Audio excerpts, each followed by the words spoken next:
తెలుగు రాష్ట్రాలంటే తెలంగాణ, ఆంధ్రప్రదేశ్ ఈ రెండు రాష్ట్రాలు కాకుండా ప్రపంచవ్యాప్తంగా అనేక దేశాల్లో తెలుగు వాళ్ళు స్థిరపడ్డారు.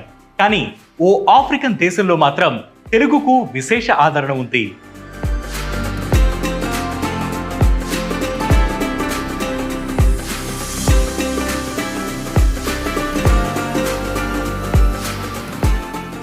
ఎస్, మారిషస్ లో ఉన్న తెలుగు వారు చాలా ప్రత్యేకం.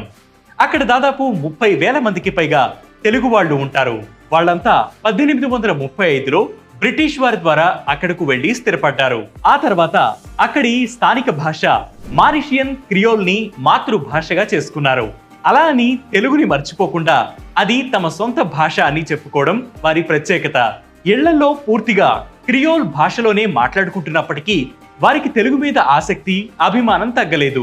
మారిషస్ లోని ప్రాథమిక స్థాయి నుంచి విశ్వవిద్యాలయ స్థాయి వరకు తెలుగు నేర్చుకునే అవకాశాలు ఉన్నాయి. మారిషస్ యూనివర్సిటీలో తెలుగులో డిప్లొమా, డిగ్రీ కోర్సులు ఉన్నాయి. అక్కడి వారు తెలుగు సినిమాలు చూస్తుంటారు. మారిషస్ అధికారిక టీవీ ఛానల్లో కూడా వారికి తెలుగు సినిమా వేస్తారు. తెలుగు భాష అంటే మాకు గౌరవం, తెలుగు భాష అంటే మాకు అభిమానం. మా ఊపిరిలో ఉంది తెలుగు భాష, మా ఆలోచనల్లో ఉన్నాయి తెలుగు భాష, మా గుండె దడలో ఉంది తెలుగు భాష. మన దూరదర్శన్ ఛానల్ మారిషస్ లో కూడా వస్తుంది.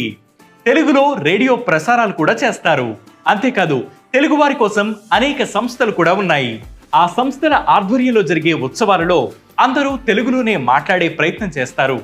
భాష మాత్రమే కాదు, తెలుగు సంస్కృతిపై కూడా వారికి ప్రేమ ఉంది. మారిషస్ లో కూచిపూడి డిప్లొమా, సర్టిఫికెట్ కోర్సులు కూడా ఉన్నాయి. అక్కడ ఉగాది, దీపావళి, సంక్రాంతి వంటి ఉత్సవాలను కూడా నిర్వహిస్తారు.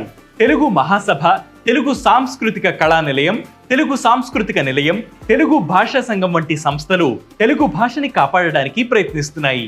ఇలాంటి మరిన్ని ఇంట్రెస్టింగ్ వీడియోస్ కోసం ప్రతిరోజు వేటి న్యూస్ యాప్ ని ఫాలో అవ్వండి.